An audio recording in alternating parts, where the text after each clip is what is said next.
Estão aí, né?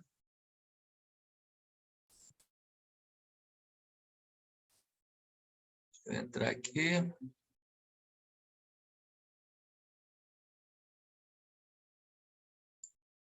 Entrou? Ainda não. Não? Não. Você foi no Deixa eu voltar. verdinho lá, no compartilhamento? Foi. Perfeito. Vamos lá. Boa tarde. Que a paz de Jesus e o amor de Maria possam permanecer conosco. Bem, meus amigos, a programação da casa nos coloca hoje diante do estudo de um tema constante na parte segunda do Livro dos Espíritos. Aquela parte que Kardec deu o título de do mundo espírita ou mundo dos espíritos. E estamos no capítulo 1. Esse capítulo 1, que tem o título Dois Espíritos, ele é composto de 56 perguntas, da 76 até a 131. Mas hoje, o nosso foco é o estudo da chamada escala espírita, né? que vai da pergunta 100 até a pergunta 113. E nesse cenário, só fazendo um breve comentário, é um dos assuntos que eu realmente gosto mais de falar, porque contextualiza para nós, bom, esse é o meu entendimento, né? A justiça divina, né? Nos mostra que vale a pena a gente se transformar moralmente, vale a pena a gente se depurar, porque aquela informação que Jesus nos deu, que todos nós chegaremos ao grau de espíritos puros, né? É uma realidade. E Kardec, conhecendo bem a humanidade terrestre, sabendo que nós ainda gostamos de receber a informação já bem prontinha, né? Bem preparada, ele se utilizando daquele perfil de didática que ele já possuía, a gente conhece a biografia do codificador, né? Ele, então, e ele faz questão de frisar, com o auxílio dos espíritos que o ajudavam na codificação, se montou a chamada escala espírita. É isso que a gente vai estudar hoje, né? É isso que a gente vai analisar as diferentes ordens, as diferentes classes, né? E entender por que nós, humanidade terrestre, ainda estamos em determinada ordem, né? Não passamos para ordens superiores. Tá? O objetivo do estudo é esse. E as palavras finais da leitura inicial que a Lúdia nos fez reafirma o que essa escala espírita nos mostra. O que é a justiça divina. Justiça divina não tem falhas, né? E a Lourdes leu o Emmanuel dizendo, né, que cada vez mais não nos resta a opção, qual seja, deixar a porta larga de lado e entrarmos decididamente pela porta estreita, né? É dessa forma que a gente vai ver aqui que a gente vai conseguindo subir na escala espírita. Perfeito? Bem, mas a gente vê ali no texto, na verdade, da pergunta 100 a 113, não são perguntas, são itens, né? Vocês vão ver. Foge um pouco do contexto das maioria das todas as perguntas do Livro dos Espíritos. Então, o Kardec começa dizendo aquilo que está na tela. A classificação dos espíritos se baseia no grau de adiantamento deles. Exatamente o que eu falei aqui, né? O progresso de cada um. Nas qualidades que já adquiriram e nas imperfeições de que ainda terão de despojar-se. Nada diferente do que eu apresentei inicialmente. Evidentemente, eu falei baseado nesse primeiro parágrafo, tá certo? E seguindo, a gente chama atenção que Kardec vai se utilizar, ele vai falar agora do segundo parágrafo, ele se utilizou dentro daquele contexto que a nossa doutrina ciência, religião e filosofia, ele se utilizou de um método científico, repito, porque ele faz questão de frisar isso, com o auxílio dos espíritos, né, para conseguir nos apresentar esta escala, tá certo? Vai lembrar um contexto taxonômico. Quem está lembrado dos tempos escolares, quando estudamos hoje em dia se chama de ensino fundamental, segundo segmento, né? E do ensino médio, né, a gente vai lembrar do personagem que vai aparecer aqui, ó, que o Kardec nos coloca.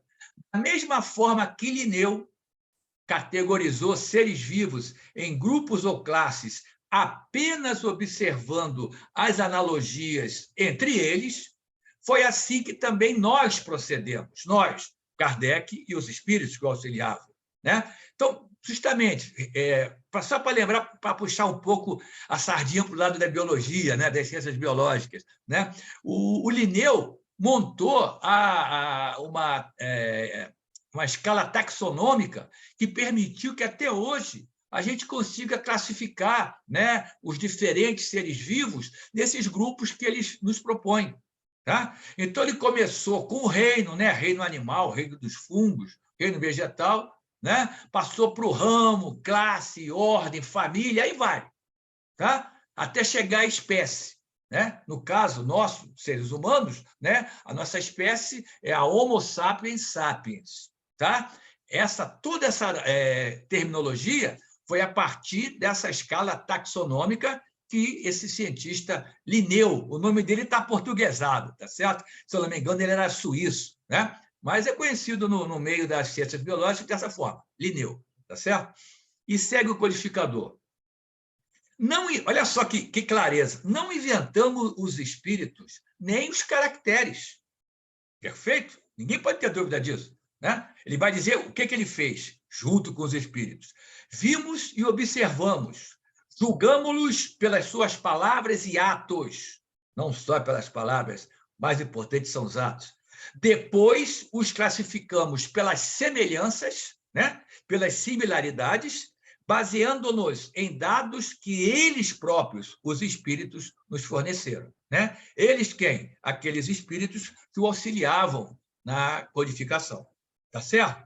E a próxima tela que vai entrar aí é a tela da chamada escala espírita. Né? Olha só, a gente vê ali, responde dos itens 101 a 113 do Livro dos Espíritos, e eu fiz questão de frisar em amarelo ali, ó. Escala espírita, Allan Kardec, com o auxílio dos espíritos superiores, aqueles que estavam o ajudando no contexto da codificação espírita. Tá certo? Então, essa aqui é a tabelinha, digamos assim. Né? A gente vai esmiuçar uma por uma dessas ordens, dessas classes. Mas, de antemão, que a gente visualize essa tela aí. São 3 ordens, né? 3 ordens e 10 classes. Perfeito? Então, ordem partindo de baixo para cima. Se nós considerássemos uma pirâmide, né? A base da pirâmide seria a terceira ordem. Certo? Onde está a maior quantidade de espíritos ainda, no contexto da humanidade terrestre. Tá certo? E o ápice da pirâmide seria a primeira ordem, né? Onde estão os espíritos puros. Então, a gente vê ali, olha lá, na terceira ordem, que é composta dos espíritos imperfeitos, né? Para quem não tem essa informação ou está esquecido, nós, atualmente, compondo a humanidade terrestre aqui no planeta Terra, estamos aqui, né? Terceira ordem, espíritos imperfeitos. Por quê? Olha só os requisitos, digamos assim. Há ainda predominância da matéria sobre o espírito. Isso é o quê? Né? Há propensão para o mal. Alguém pode dizer, mas eu não tenho propensão para o mal. Meus amigos, isso é um cenário que envolve a humanidade terrestre como um todo. Não estamos separando um grupo aqui, outro acolá. É como um todo. E que tem olhos de ver e ouvidos de ouvir, tá certo? Sabe que, infelizmente, o mal ainda graça no planeta. Claro, em muito menor proporção do que há 10 milênios atrás, tá certo? Mas é o caso. Né? E ela é composta de 5 classes, da 10ª, né? De baixo para cima sempre, da 10ª até a 6ª. Nós, humanidade terrestre encarnada na Terra, estamos distribuídos nessas classes aí. Ok? Depois, quando a gente analisar cada uma delas, a gente vai ter chance de tentar se localizar. Né? Bom, subindo a pirâmide, temos a segunda ordem, a ordem dos bons espíritos. Né? Aí inverte. Há a predominância do espírito sobre a matéria. Há o desejo do bem. Não tem mais a propensão do mal. Quer dizer que eles só fazem o bem? Não é isso? Quer dizer que, pelo menos, os espíritos, nessa situação, eles estão convictos que precisam fazer o bem. Agora, ainda pode, inadvertidamente, dar uma escorregada ou outra. Não são espíritos puros, que não tem nada a ver com o mal. Tá certo? E ela é composta de 4 classes, sempre de baixo para cima, da quinta para a segunda. E a primeira ordem, né? Aquela que todas as criaturas de Deus atingirão, é aquela composta dos espíritos puros, né? Não tem nenhuma, não sofre nenhuma influência da matéria, não tem nada mais a espiar. Tá certo? Olha lá, superioridade intelectual e moral absoluta. Só pensa em fazer o bem. Não passa nem o lampejo de pensar em fazer o mal. E é composta de apenas uma classe, que é a classe primeira, é a única classe dessa primeira ordem. Tá certo, amigos? Bom, mas voltemos ao codificador. Ele diz o seguinte: com o auxílio desse quadro, fácil será determinar se a ordem, assim como o grau de superioridade ou de inferioridade, daqueles que possam entrar em relação conosco. E, por conseguinte, o grau de confiança ou de estima que mereçam. Vocês vejam que o foco do Kardec aí é a confiabilidade das comunicações que ocorrem entre os 2 planos da vida. É uma realidade. A codificação só surgiu por causa desse intercâmbio que foi ativado, né? Então, ele está dizendo que a escala permite para você faça essa avaliação e dê valor, ou não, às comunicações recebidas. Extremamente atual essa primeira parte desse parágrafo. Porque, como vocês sabem, as comunicações continuam sendo recebidas e é preciso que cada um de nós filtre-as para dar valor àquelas que vão ao encontro e não de encontro à codificação espírita. Fechou? E acrescentou Kardec, é, de certo modo, né, a chave da ciência espírita. Sim, é baseada nessas informações, nessas avaliações que podemos fazer dos espíritos que se comunicam, né, que sustenta a ciência espírita. Né? E ele acrescenta, porque só ele quem? O quadro, está em azulzinho. Porque só o quadro, só a escala espírita pode explicar as anomalias que as comunicações apresentam, esclarecendo-nos acerca das desigualdades intelectuais e morais dos espíritos. Esse foi um ponto muito explorado pelos detratores do espiritismo, que diziam, peraí, você está falando isso aqui, porque você recebeu essa informação dos espíritos. Mas aquele espírito lá falou o contrário. É esse o ponto.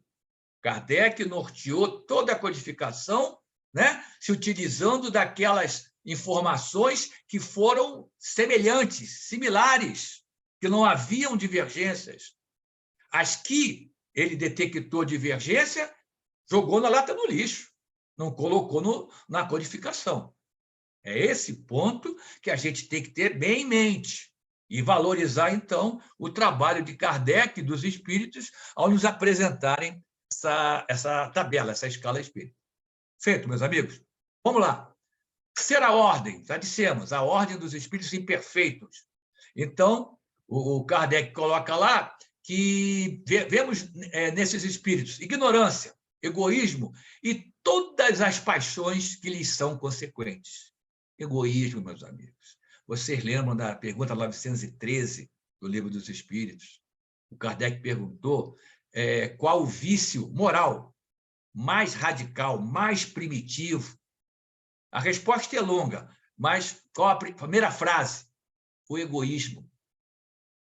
Procurai-o em todos os males e você sempre encontrará o egoísmo. O egoísmo é capaz, né, de encobrir uma qualidade que o espírito possua. E o problema é esse. Não é só o egoísmo. O egoísmo tem uma prole imensa. O filho dileto do egoísmo, quem é? O orgulho. E tem o resto, né? Ambição desmedida, ciúme, ódio, e aí vai. Tudo isso faz parte da filharada do egoísmo, né? E isso é característico dos espíritos que compõem a terceira ordem, tá certo? E acrescentou o codificador, sempre nessa preocupação com as mensagens que eles recebiam e que nós continuamos recebendo. Todo espírito que em suas comunicações trai o mau pensamento pode ser classificado nesta terceira ordem. Ele, então, conclui logo: todo o mau pensamento que nos é sugerido vem de um espírito desta ordem. Alguma dúvida? Não dá para ter dúvida. O bom espírito não é perfeito, mas já tem o desejo do bem. Ele vai evitar de trazer um mau pensamento para alguém. O espírito puro nem se fala. Então, a frase do Kardec é perfeita, não deixa dúvida, tá certo? E a gente visualiza, então, um contexto de uma gradação, como coloca ali entre aspas. Acrescentou Kardec: nem todos que compõem essa terceira ordem, esses chamados espíritos imperfeitos, nem todos são essencialmente maus. É importante que se diga isso, porque alguém pode falar: poxa, você disse que nós somos dessa ordem, então nós somos maus? Observem, nem todos são essencialmente maus, nem todos só pensam em fazer o mal, tá certo? Aí o Kardec explica, vai esmiuçar adiante. Em alguns, há mais leviandade, né? Aquela falta de sensatez, e malícia, né? Tem mais astúcia do que a verdadeira maldade. Tá certo? Eu acho que o Kardec está sendo bastante claro ao fazer essa observação aí. Bom, ele continua, antes de mostrar classe por classe. Uns não fazem o bem nem o mal. Tem esse tipo aí também. Mas ele acrescenta: mas pelo simples fato de não fazerem o bem, já denotam a sua inferioridade. É o Kardec sendo totalmente coerente com o que os espíritos trouxeram para nós, para ele e para nós, nas comunicações, né? Já escutamos isso. Não basta não fazer o mal. Temos que fazer o bem. Não é devemos, não. Temos que fazer o bem. Não basta, não, estou aqui, estou isolado, sou um eremita, não faço mal a ninguém. Não basta. É isso que o Kardec está chamando a atenção, né?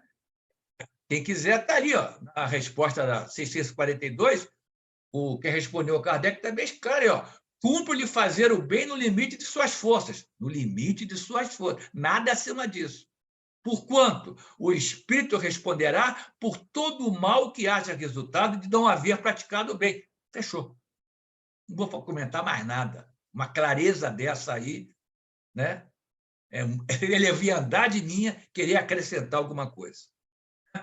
Bom, e ainda o Kardec está falando, né? Outros, além desses que não fazem o bem nem o mal, outros se comprazem no mal e resubiram-se quando uma ocasião se lhes depara de praticá-lo, né? São aqueles que estão nesse, opa, vou ter uma chance de fazer o mal, vou ter a chance de carregar alguém comigo para ficar no mal. É um outro grupo que faz parte dessa terceira ordem, tá? Mas vamos lá, então, vamos lá para a descrição das classes, tá certo? Olha só, Kardec diz, então, 5 classes principais, né? Por que classes principais? Porque o Kardec, no conteúdo desse item, ele colocou que ele não está dizendo que não possa existir uma subclasse, né? Mas, como eu falei no início, didaticamente, para facilitar o nosso entendimento, de pleno acordo com os espíritos, né? Se priorizou essa apresentação que a gente vai estar vendo hoje aqui. Então, qual é a 10ª classe? Essa é a braba, né? A dos espíritos impuros. Dão conselhos pérfidos, né? Malévolos, sopram a discórdia, né? A discordância, a briga e a desconfiança, e se mascaram de todas as maneiras para melhor enganar.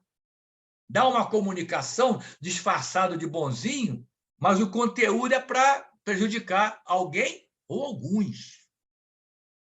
Tá certo? E segue o codificador.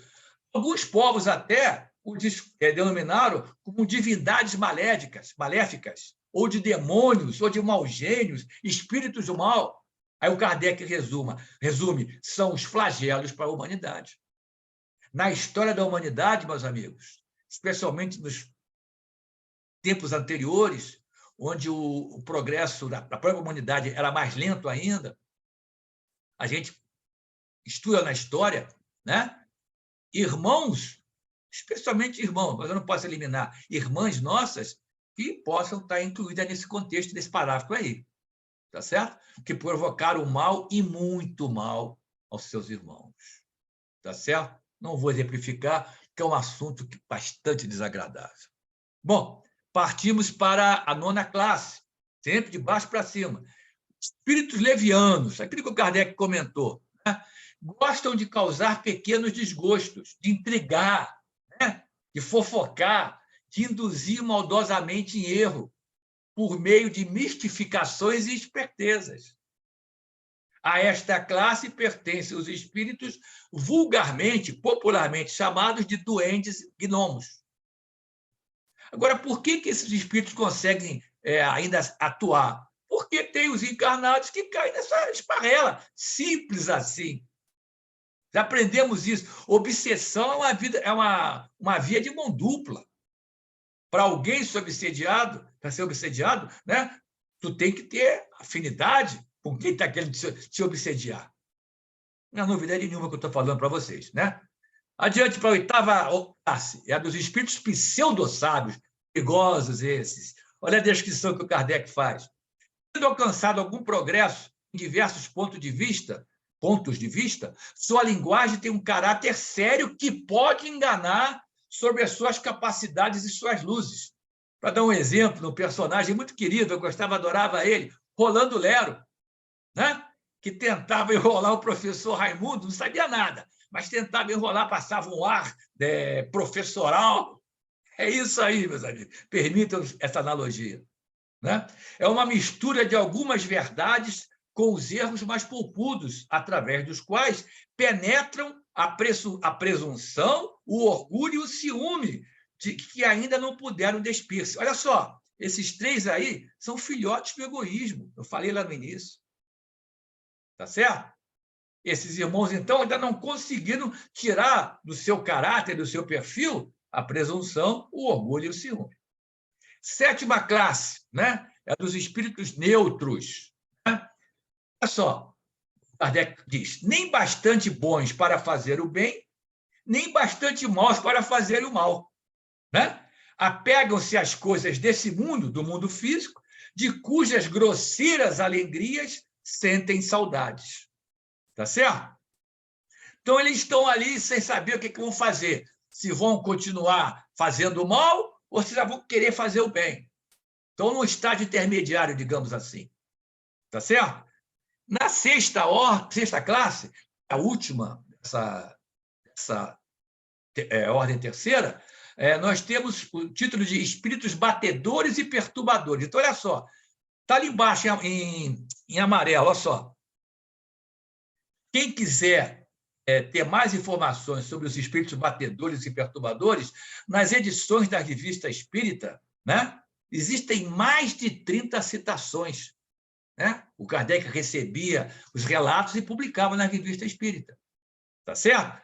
Olha só, podem caber em todas as classes da terceira ordem. Manifestam geralmente sua presença por efeitos sensíveis e físicos, como pancadas, movimento, deslocamento anormal de corpos sólidos, agitação do ar, etc. Ou seja, eles podem pertencer a qualquer uma dessas classes da terceira ordem, mas, além disso, das características das demais classes, eles também se utilizam desses recursos físicos. Tá certo, meus amigos? Vamos adiante. Vamos chegar, então, na 2ª ordem, né? Que é a do meio, na pirâmide da escala espírita, onde nós temos os bons espíritos. Kardec os define para nós. Suas qualidades e poderes para o bem estão em relação com o grau de adiantamento que possam ter alcançado. Meritocracia. Simples. Os mais adiantados reúnem o saber às qualidades morais. Isso vai ser explorado mais adiante, mas vai ficar claro. Ou seja, os mais adiantados nessa segunda ordem, né, nessa ordem dos bons espíritos, né, eles conseguem reunir tanto o contexto do conhecimento quanto com o contexto do sentimento. É isso. Tá bom? Mas vamos lá continuar com Kardec nos explicando sobre essa segunda ordem. Compreendem Deus e o infinito, essa noção, e já gozam da felicidade dos bons. São felizes pelo bem que fazem e pelo mal que impedem. Olha a diferença. Olha a diferença. Por isso que eu falei, essa escala é extremamente instrutiva, didática. Não tem a perturbá-los nenhuma das más paixões, né, dos vícios morais, que constituem o tormento dos espíritos imperfeitos. Todos, entretanto, ainda têm que passar por provas até que atinjam a perfeição. Ou seja, não precisam passar por expiação, mas têm que passar por prova. Tá certo? Provas que, muitas vezes, eles escolhem para procurar avançar no seu processo evolutivo. Tá certo? E segue Kardec falando dessa segunda ordem. A esta ordem pertencem os espíritos designados nas crenças vulgares do popular, pelos nomes de bons gênios, né? Gênios protetores, espíritos do bem.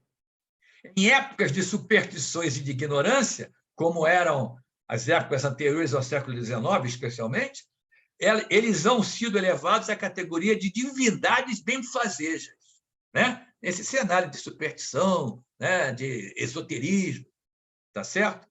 E o Kardec, então, informa que eles podem ser divididos em 4 classes. Vamos lá ver as 4 classes? Sempre repetindo, de baixo para cima. Quinta classe é chamada dos espíritos benévolos. São as suas características. A bondade é neles a qualidade dominante. Apraz-lhe prestar serviço aos homens e protegê-los. Ou seja, é da índole dele trabalhar, servir ao próximo, né? Aos encarnados especificamente. Limitados, porém, são os seus conhecimentos. A parte intelectual ainda não é muito desenvolvida. E por quê? Por outro lado, eles vão progredindo mais no sentido moral do que no sentido intelectual. Tá certo? Já quando nós chegamos na quarta classe dos espíritos sábios, Kardec nos ensina. Esses espíritos sábios, dessa quarta classe, dessa segunda ordem, distinguem-se pela amplitude, pela largura de seus conhecimentos. Preocupam-se menos com as questões morais do que com as de natureza científica, para as quais têm maior aptidão. Não que eles estejam atrasados no aspecto moral, mas eles priorizam, né? Eles já têm uma bagagem moral, mas eles priorizam, nesse estágio evolutivo, o contexto científico. Tá certo? A terceira classe, espíritos de sabedoria, o que diz aí o Kardec? As qualidades morais da ordem mais elevada são os que os caracterizam, ou seja, os espíritos que estão nessa terceira classe, né, têm qualidades morais de ordem mais elevada em relação aos anteriores.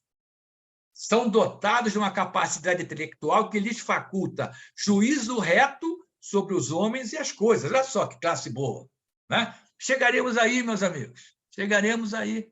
Né? Aqui você já nota que eles conseguem unir, né, o progresso evolutivo no conhecimento e o progresso no sentimento. Só abrindo um parêntese, né, permitam-me que eu vos traga um trechinho do capítulo 3 do Céu e Inferno, a quarta obra da codificação, em que o Kardec explicou dizendo o seguinte: o progresso intelectual e o progresso moral raramente marcham juntos, mas o que o espírito não consegue em dado tempo, alcança em outro, de modo que os dois progressos acabam por atingir o mesmo nível. Vocês viram um exemplo aí? O pessoal da quinta classe, da quarta classe, são incompletos, né? Não foram capazes de conseguir alcançar um patamar próximo, tanto intelectual quanto moralmente, em determinada encarnação. Vai ter outra chance para chegar já, por exemplo, no de terceira classe. Tá certo? E acrescentou Kardec: eis porque se vêem, muitas vezes, homens inteligentes e instruídos pouco adiantados moralmente e vice-versa. Não é a nossa realidade, amigos? É isso que vemos até hoje em dia no nosso planeta. Pessoas que têm um grau de informação intelectual extremamente avançado, é capaz de resolver problemas de ordem, de grandeza elevadíssima, mas que moralmente deixam ainda a desejar. E vice-versa, o contrário também vale. É isso que chama atenção o codificador. E por que apareceu Emmanuel ali em amarelo? Estejam certos que não apareceu por acaso não, meus amigos, porque é o seguinte, eu me refiro ao livro O Consolador, seria Emmanuel, Franciscano Xavier, onde, ao responder aos companheiros do Grupo Espírita Luiz Gonzaga, de Pedro Leopoldo, de Minas Gerais, né, a esse questionamento aí, a alma humana poder-se-á levar para Deus tão somente com o progresso moral, sem os valores intelectivos, sem os valores intelectuais, né? Ou seja, para chegar à perfeição basta crescer moralmente? A resposta já está dada, né? O próprio Kardec, ao analisar essas 3 primeiras classes da segunda ordem, foi bastante claro nisso. Mas quem quiser seguir, Emmanuel acrescenta lá, o sentimento e a sabedoria são 2 asas com que a alma se eleva à perfeição. 2 asas. E coloca, no contexto do nosso planeta, essa parte do sentimento e a sabedoria são conhecidos como adiantamento moral e adiantamento intelectual, como usou Kardec. Mas, Emmanuel acrescenta, mas, como estamos examinando os valores propriamente do mundo físico, devemos reconhecer que ambos são imprescindíveis ao progresso, né? Mas ele frisa, sendo justo considerar a superioridade do lado do sentimento, do lado moral, sobre o lado da sabedoria, sobre o lado intelectual. Ele explica por quê. Porque a parte intelectual sem a moral pode oferecer numerosas perspectivas de queda. Vimos ali o comentário do Kardec. Durante as repetições das experiências físicas, enquanto que o avanço moral jamais será excessivo, representando o núcleo mais importante do nosso processo evolutivo.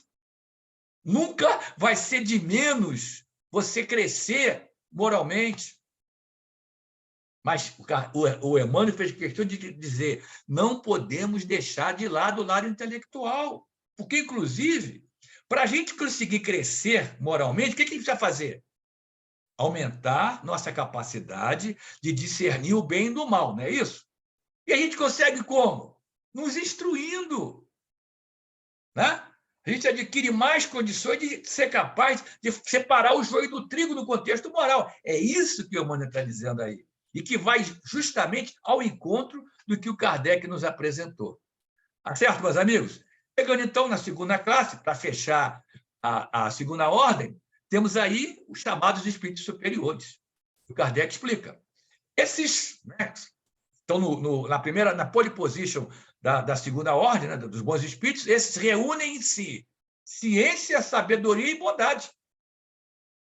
Já conseguiram suprir os 3. Olha lá, sua superioridade os torna mais aptos que os outros a nos fornecerem noções exatas sobre as coisas do mundo incorpóreo, mundo espiritual, dentro dos limites do que é permitido ao homem saber. Tá certo? Né? Então, essas informações que chegaram com a codificação, que chegaram com várias das obras acessórias, através de médiuns sérios, como Divaldo, como Chico, como Dona Ivone do Amaral Pereira, né? São esses espíritos dessa categoria que são capazes de nos trazer essas informações que são reais, que podemos segui-las porque vai nos fazer o bem. É o caminho que nós precisamos trilhar, né? E acrescentou ainda o codificador. Quando, por exceção, caso de uma missão, encarnam na Terra, é para cumprir missão de progresso. E então nos oferecem o tipo da perfeição a que a humanidade pode aspirar neste mundo. Está bem claro isso? Né? De repente, algum desses espíritos desse grau aí encarna na Terra com missão, né? Eu não posso dizer, né? Vou aqui falar apenas uma hipótese. Não posso dizer que o Emmanuel já seja um espírito superior. Ele não se apresentava dessa forma, que já é um bom sinal que ele deve ser, né? Mas, por exemplo, consta que ele está encarnado atualmente, e no Brasil, em São Paulo. Então, ele vai vir nesse cenário, meus amigos. Daqui mais um tempo, ele deve começar a trabalhar mais às claras, né? Ele vai ter uma missão importante para o progresso, não do Brasil apenas, mas da humanidade, sem dúvida. Sem dúvida. Então, fica claro, nós não podemos ter essa dúvida. Tem espírito puro na Terra? Bom, teve um, com certeza, né? Quando Jesus esteve aqui fisicamente entre nós. Sim, mas isso não é o que acontece. Tá certo? Se voltar algum outro espírito puro na Terra, vai ser por uma missão tão importante como foi a de Jesus. Tá certo? Por quê? Qual é a nossa realidade, meus amigos? Não fiquem tristes, não, tá? Mas a realidade é essa. Duas fontes, uma de 48, o livro Voltei, né? Irmão Jacó foi Frederico Figner, na última experiência física dele. Ele compôs várias diretorias da FEB, Federação Espírita Brasileira. Nunca foi presidente, mas compôs várias diretorias. E a outra fonte, para aparecer mais adiante, é André Luiz. Mas o que disse o irmão Jacó? Mais da metade da população da Terra era aquela época, metade do século passado, constituída por espíritos bárbaros ou semicivilizados, e que as pessoas aptas à espiritualidade superior não passavam de 1/3 da população do globo, meus amigos. Olha a informação. Isso aí foi uma fonte só, não foi, não. Olha só. Próxima referência. Libertação, vocês conhecem. Faz parte daquela série do André Luiz, através do Chico Xavier, A Vida no Mundo Espiritual. É o 6º livro, se eu não estou enganado. Foi publicado em 49, um ano depois do Voltei. E olha o que o instrutor Gúbio disse para o André Luiz. A determinadas horas da noite, ou seja, quando a maioria dos habitantes, dos que compõem a humanidade terrestre encarnada, estão em desdobramento, é o que acontece durante o sono, não é isso? Olha só, 3/4 da população da crosta, essa que entra em desdobramento, se acham nas zonas de contato com os espíritos. Fechou? Não fechou, não. Por quê? A maior percentagem permanecia detida em círculos de baixas vibrações, como aquele quem? Qual? Aquele que já leu Libertação, né? Se não leu, tem que ler, né? Se passa onde? Nas regiões trevosas, na região dos ovoides. Amigos. O André Luiz descreve a aparência, não tem sol, só nuvens negras, a vegetação horrível. Por quê? Por causa do ambiente, do grau de vibração ali. E o grupo está dizendo que é isso que acontece com a maioria de nós que quando desdobramos durante o sono. Vamos para essas regiões, onde tem o quê? Aqueles irmãos que se excederam no sexo, na bebida, nas drogas ilícitas, na violência, na tirania. É aí que eles estão. E é para lá que a maior parte de nós ia, pelo menos, né? Que é a segunda metade do século passado. Certo, meus amigos? E chegamos, finalmente, à primeira ordem, que é a ordem dos espíritos puros. Né? Repito, onde todos nós chegaremos. Kardec diz que esses que chegam nessa ordem se acham no mais alto grau da escala espírita e reúnem todas as perfeições que uma criatura de Deus pode possuir. São os anjos, arcanjos ou serafins. Da Igreja Católica, por exemplo. Por que eu falei todas as perfeições que as criaturas de Deus podem conseguir? Porque, meus amigos, é uma perfeição relativa. Concordam comigo? Porque perfeição absoluta de quem é? Do Criador, é claro. Ele possui todas as perfeições que a gente possa imaginar e que a gente não possa ainda imaginar. Mas é o Criador, é exclusivamente dele. Todos os outros são o quê? Criaturas, até o nosso querido Mestre Jesus e os demais espíritos crísticos que governam esses infinitos orbes criados pelo Pai. Tá certo? Acho que eu consegui ser claro, né? Bom, pegamos, então, é a única classe, já falei, classe única. O Kardec fala, então, que maravilhosa a descrição dessa primeira classe, primeira ordem.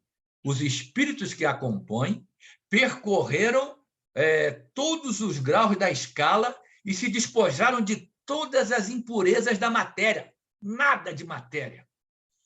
Tá certo? Subiram direitinho da 10ª classe até a primeira. Aí diz assim, tendo alcançado a soma de perfeição de que é suscetível a criatura, meus irmãos, quem sou eu para inventar texto? Eu repito que eu estudo. Eu tenho noção da minha pequenez. Não é falsa humildade, não. Eu tenho noção da minha pequenez. Eu não ia fazer aquela afirmativa que eu fiz se eu não tivesse baseado no ensinamento dos espíritos, no ensinamento de Kardec. Está aí, está claro, olha lá. Tendo alcançado a soma de perfeição de que é suscetível a criatura, não tem mais que sofrer provas nem expiações. Não estando mais sujeitos à reencarnação em corpos perecíveis, realizam a vida eterna no seio de Deus. Acabou plano físico. Tá certo? Bem claro, né? Ainda acrescenta o codificador. Esses espíritos dessa classe, dessa ordem, primeira, gozam de inalterável felicidade, é felicidade eterna. Não vai diminuir. Por quê? Porque não se acham submetidos às necessidades nem às vicissitudes da vida material. Não tem que espiar, não tem doença, né? E ele continua, essa felicidade, porém, não é a ociosidade monótona a transcorrer em perpétua contemplação. Meus amigos, isso aí é um toquezinho. Aqueles nossos irmãos que ainda vão chegar nesse ponto, que ainda têm a convicção que quando a gente morre, né, tem a possibilidade de ficar tocando harpa, deitado na nuvem tocando harpa, ou então tocar a trombeta à direita do Pai. Meus amigos, a gente sabe disso. É trabalho. Você desencarna, você vai ansiar por ter a chance de trabalhar, porque mais claramente você vai ter a noção que você precisa progredir. Você precisa caminhar para esse estágio aí e só vai conseguir chegar nesse estágio trabalhando. Não tem outra possibilidade. Servindo, né? E eu coloco assim, para, mais uma vez, comprovar a universalidade da doutrina espírita, fontes diferentes vão dar a mesma informação sobre o mesmo assunto, quando são fontes sérias, né? Vamos lá para a Gênesis. Capítulo 9, a Gênesis, é a última obra da codificação kardeciana. Alguém pode dizer, vem cá, tudo bem, você falou que vai ficar no seio de Deus, mas fazendo o quê? Kardec nos trouxe a resposta. Olha só, bendita doutrina espírita. Jesus está fazendo o quê? A gente sabe. Vamos escutar aqui. Chegados ao ponto culminante do progresso, gozam esses espíritos da suprema felicidade máxima. Admitido nos conselhos do Onipotente, conhecem-lhe o pensamento e se tornam seus mensageiros, seus ministros diretos no governo dos mundos, tendo sob suas ordens os espíritos de todos os graus de adiantamento, meus amigos. Ou seja, é o caso de Jesus. Jesus chegou à perfeição. Vai ficar parado? Não, ele seguiu evoluindo. O Jesus que esteve aqui entre nós há pouco mais de 2000 anos, né? Continua evoluindo. Porque quem chega nesse estágio, vai ser admitido nos conselhos do Criador, do Onipotente. E vai o quê? Trabalhar também fazendo o quê? Fazendo a gestão de um desses inúmeros, já disse isso, orbes criados pelo Pai. são os espíritos crísticos, como o nosso mestre Jesus. Não vai faltar trabalho. Os orbes são infinitos. Não esqueçam disso. E a criação divina continua, né? Então, chegando aqui na conclusão do nosso estudo, meus amigos, faço questão de deixar bem claro o que aparece ali. Progresso é lei universal. O espírito progride indefinidamente. Já dei o exemplo agora aqui com Jesus. Mas, repito, nunca esse espírito que está progredindo infinitamente vai chegar a ser Deus. Deus é único. Não tem outro. Mas o espírito vai seguir progredindo. Vai assumir missões, trabalhos, né, de coisas que nós não sabemos ainda. Essa informação do Kardec, ela pode e deve ser aperfeiçoada mais adiante, com o nosso progresso. Tá certo? E é preciso ter, que não é piada, não. Falamos lá, para chegar a esse estágio de espírito puro, tem que trabalhar. Não é isso? Então está ali a brincadeirinha. Só no dicionário que progresso vem antes de trabalho.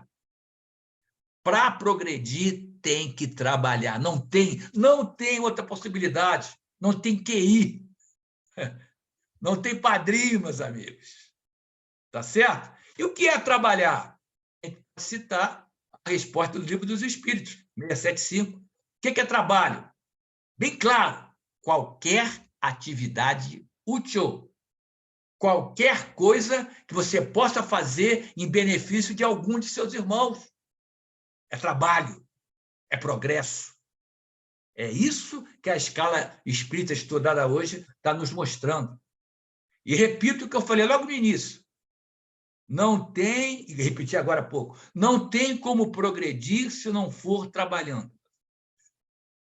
Não existe outra possibilidade. Nos convençamos disso. Como disse o texto lido inicialmente, não deixemos mais de evitar a porta estreita. É o nosso único caminho. Porque para entrar, passar pela porta estreita, tem que trabalhar.